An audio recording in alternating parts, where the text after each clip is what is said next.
അടുത്തതായി സാമൂഹ്യവൽക്കരണം, സോഷ്യലൈസേഷൻ.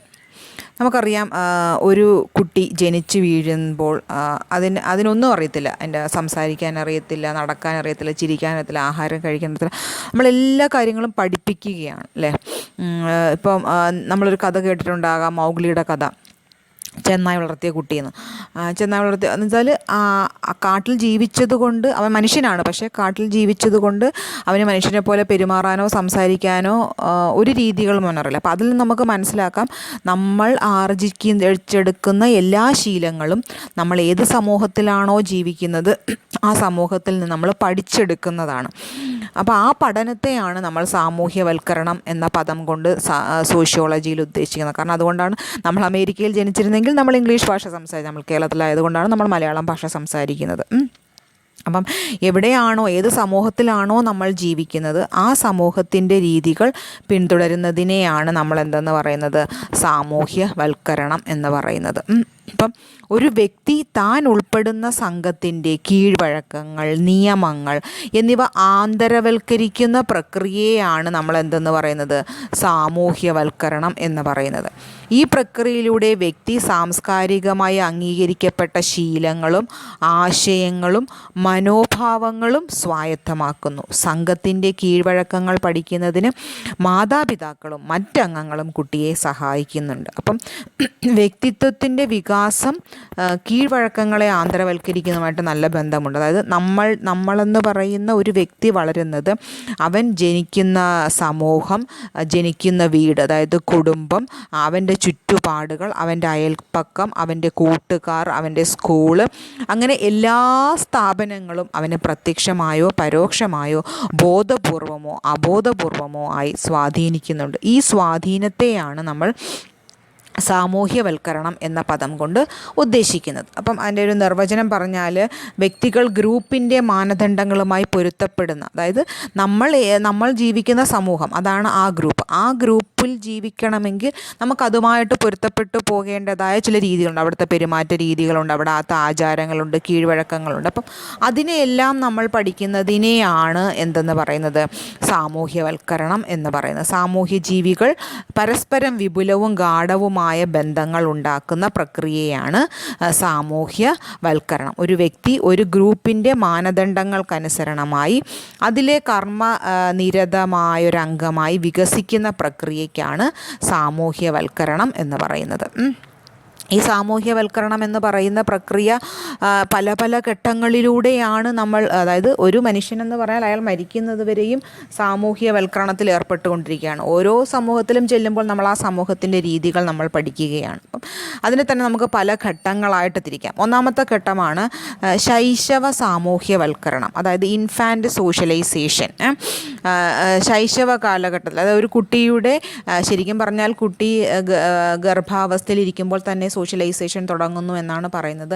അതുകൊണ്ടാണ് അമ്മ സന്തോഷവതിയായിരിക്കും, നമ്മൾ അമ്മയുടെ ചിന്തകൾ, അമ്മയുടെ മാനസിക ചിന്തകൾ, മാനസികമായി അമ്മ പിരിമുറുക്കങ്ങൾ, അതൊക്കെ കുട്ടിയുടെ ആരോഗ്യത്തെ ബാധിക്കും, ചിന്തകളെ ബാധിക്കും എന്നാണ് പഠനങ്ങൾ തെളിയിക്കുന്നത്. അപ്പോൾ അതുകൊണ്ട് ആ സമയം മുതലേ യഥാർത്ഥത്തിൽ സാമൂഹ്യവൽക്കരണം എന്ന് പറയുന്നുണ്ട്. അപ്പം ശിശു ഒന്നാമത്തെ ഘട്ടത്തിൽ നമ്മൾ ഇതിനകത്ത് ശിശു ജനിച്ചതിന് ശേഷമുള്ള 0 to 3 ഏജസ് ആണ് ഉദ്ദേശിക്കുന്നത്.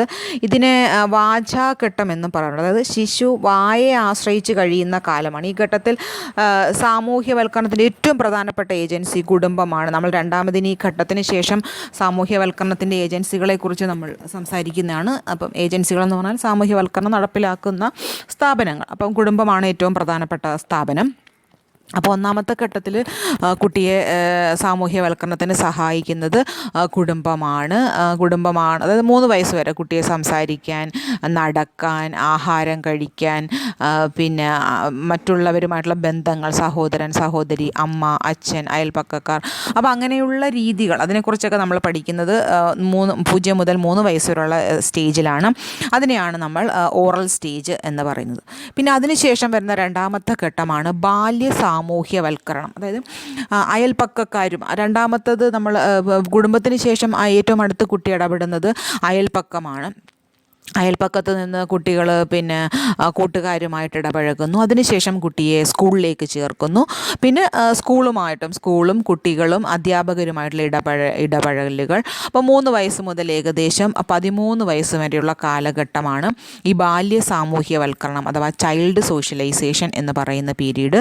ഇവിടെ നമ്മൾ കുടുംബം, സ്കൂൾ, മാതാപിതാക്കൾ, അധ്യാപകർ, സഹോദരന്മാർ, സഹോദരിമാർ, സഹപാഠികൾ, സമപ്രായക്കാരായിട്ടുള്ള കൂട്ടുകാർ എന്നിവരൊക്കെ ആയിരിക്കും ഈ ഘട്ടത്തിൽ കുട്ടിയുടെ മൂല്യബോധം, അതായത് സാമൂഹ്യവൽക്കരണ പ്രക്രിയയെ കുട്ടിയെ സഹായിക്കുന്നത്. ഇവരിൽ നിന്നാണ് നമ്മൾ പെരുമാറ്റ രീതികളും ആചാരങ്ങളും ശീലങ്ങളും ഒരു സമൂഹത്തിൻ്റേതായിട്ടുള്ള രീതികൾ മുഴുവൻ പഠിച്ചെടുക്കുന്നത്.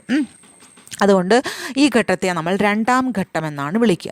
അതിനുശേഷമുള്ളതാണ് കൗമാര സാമൂഹ്യവൽക്കരണം, അഡോളസെൻ്റ് സോഷ്യലൈസേഷൻ. അതായത് ഏകദേശം 13 വയസ്സ് മുതൽ 19 വയസ്സ് വരെയാണ് നമ്മൾ ഈ കൗമാര സാമൂഹ്യവൽക്കരണത്തിൻ്റെ ഘട്ടമായിട്ട് കണക്കാക്കുന്നത്.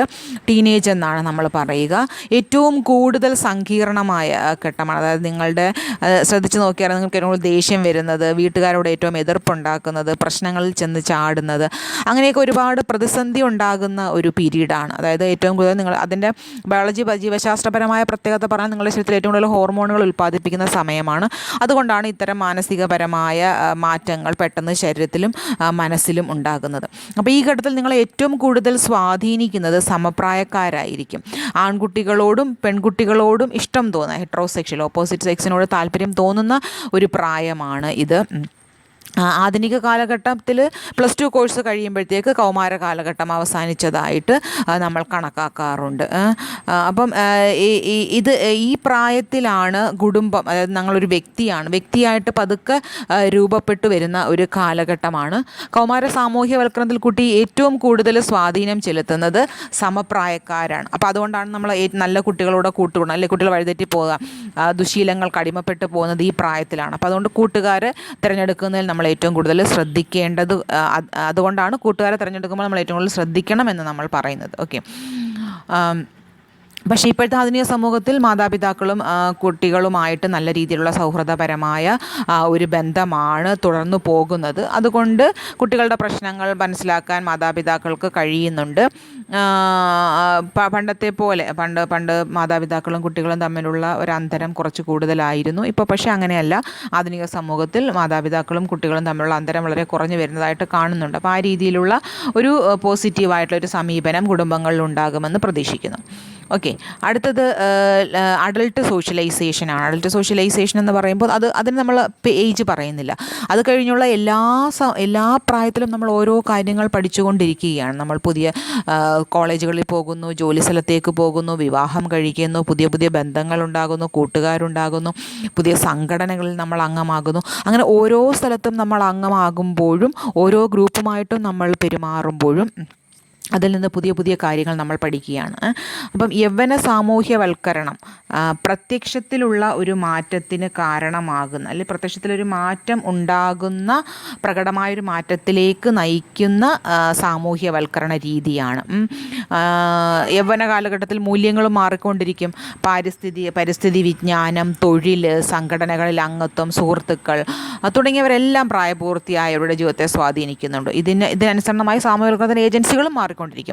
പ്രായപൂർത്തി ഘട്ടത്തിലെത്തിയവർ മറ്റുള്ളവരെ ആശ്രയിക്കുന്നവരായിരിക്കില്ല. അപ്പോൾ ഉത്തരവാദിത്തമുള്ള ഒരു ജോലി, നമ്മൾ ഭർത്താവ്, ഭാര്യ, അച്ഛൻ, അമ്മ തുടങ്ങിയ ഉത്തരവാദിത്തമുള്ള റോളുകളിലേക്ക്, പങ്കാളിത്തത്തിലേക്ക് നമ്മൾ മാറുന്നു.